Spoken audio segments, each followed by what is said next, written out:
Hi everyone, in front of me I've got Huawei Matepad Paper, and let me share with you how to reset all settings on this device.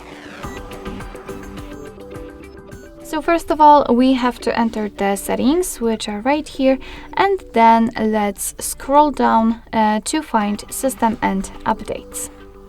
Now we have to tap on Reset. And as you can see at the very top, we've got the option we're looking for. So let's tap on Reset All Settings. And here, as you can see, your device is informing you what will actually reset. So it's going to reset the network settings, fingerprints, and lock screen passwords.